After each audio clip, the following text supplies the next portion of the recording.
अमर astrology में आपका स्वागत है दोस्तों। मैं हूं अमर सिंह चौहान। आज हम चर्चा कर रहे हैं एक नए विषय की, एक सरल विषय की, बहुत ही आसान विषय की, लेकिन बहुत ही अद्भुत विषय की। इस वीडियो में हम दो ग्रहों की चर्चा करेंगे, चंद्रमा और शुक्र। चंद्रमा आपकी कुंडली में चाहे कहीं भी बैठा हो, वहाँ से वो जहाँ पे दृष्टि देगा, जैसे कि हम जानते हैं कि चंद्रमा की एक ही दृष्टि होती है, सातवीं दृष्टि। सामने वाले घर को देखता है, जहाँ बैठा है।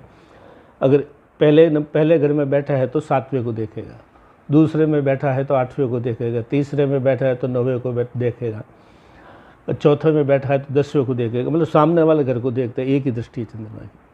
चंद्रमा जहाँ बैठा है वहाँ से सामने वाले घर के जो भाव है, वहाँ की उधेड़ बुन, वहाँ की चिंता आपको हर वक्त लगी रहेगी। मान लीजिए चंद्रमा आपकी कुंडली में, उदाहरण के लिए अगर पहले घर में बैठा है तो सातवां घर जो है सामने वाला, वो है जीवन साथी का घर, पार्टनर का घर। तो आपको हमेशा जीवन में एक चिंता लगी रहेगी, जीवन साथी कैसा मिलेगा, या जो जीवन साथी मिल गया है उसके साथ कैसी निभेगी। या फिर जो है पार्टनरशिप के लिए भी इसी घर को माना गया है। तो आपके चंद्रमा पहले घर में है तो आपको पार्टनर, अगर बिजनेस वगैरह में है तो आपको ये रहेगा कि पार्टनर कैसा मिलेगा। अगर पार्टनर मिल चुका है तो आपको ये रहेगा कि भाई इसके साथ में कैसा पार्टनरशिप चलेगी या नहीं चलेगी।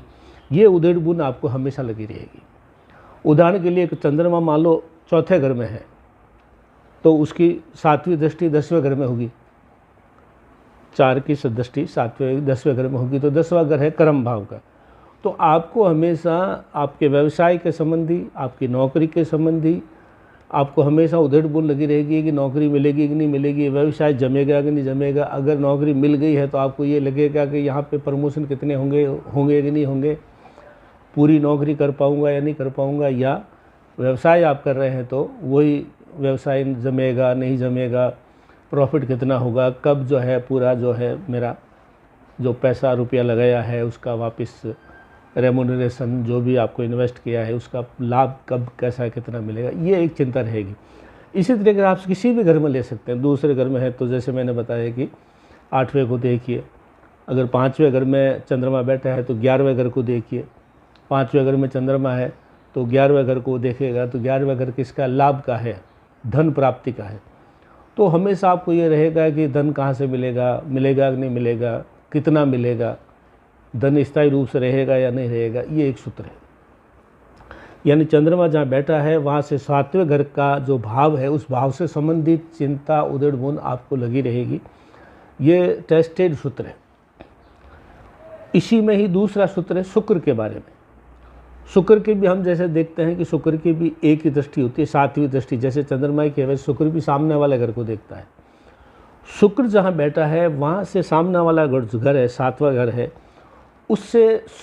उससे संबंधित सुख आपको प्राप्त होंगे। शुक्र प्लेजर देता है तो शुक्र प्लेजर जो है आपको सामने वाले घर के अनुसार आपको प्लेजर देगा और आपको वो प्लेजर अच्छा मिलेगा और आपकी हमेशा वहीं से प्राप्त प्लेजर करेंगे और वहाँ से ही प्लेजर आपको मिलता रहेगा। मान लीजिए जैसे कि मैंने बताया, शुक्र मान लीजिए पहले घर में है तो उसकी 7वीं दृष्टि 7वें घर पे होगी। तो मतलब 7वां घर कौन सा, जीवन साथी का। आप महिला है तो पुरुष के लिए, पुरुष है तो महिला के लिए आपको ये रहेगा कि जीवन साथी से कितना सुख मिलेगा, कितना प्लेजर मिलेगा। और पार्टनरशिप के लिए भी देखा गया है। इसी तरीके से मान लीजिए आपके शुक्र मान लो तीसरे घर में बैठा है तो उसकी 7वीं दृष्टि 9वें घर पे होगी, भाग्य भाव में। तो भाग्य से आपको प्लेजर मिलेगा, आप आस्थावान बनेंगे रहेंगे, आप धार्मिक बने रहेंगे, आप सनातनी चीज़ों को मानते रहेंगे और उसके अंदर जो है उसी के अंदर सुख और भाग्य आपको प्राप्त करेंगे आपके। अगर मान लीजिए आपका जो है शुक्र मान लीजिए 5वें घर में बैठा है तो वैसे ही उसकी दृष्टि 11वें घर पे होगी, यानी लाभ भाव पे। तो आपको लाभ मिलता रहेगा और लाभ से ही आपको सुख प्राप्त होगा। मतलब शुक्र के सामने वाले घर का जो भाव है, उसके जो गुण है, वो जिस भाव का कारक है भाव, उससे संबंधित सुख आपको मिलता रहेगा। चंद्रमा में तो आपको चिंता रहेगी सामने वाले घर की, लेकिन शुक्र में आपको प्राप्ति होती रहेगी। तो ये दोनों सूत्र जो है बहुत ही सरल से सूत्र है। आप अपनी कुंडली में देखिए, चंद्रमा के सामने वाले घर को देखिए, वहाँ से संबंधित चिंताएं उधर बुन आपको रहेगी जीवन भर। और शुक्र के लिए जो सामने वाला घर है, कहीं भी आपका शुक्र बैठा है उसके सामने वाले घर को देखिए, उससे संबंधित चीज़ें आपको मिलती रहेगी, उसी में आपको आनंद आएगा। वो चीज़ें आप अधिक से अधिक प्राप्त करने की कोशिश करेंगे, आपको मिलेगी भी।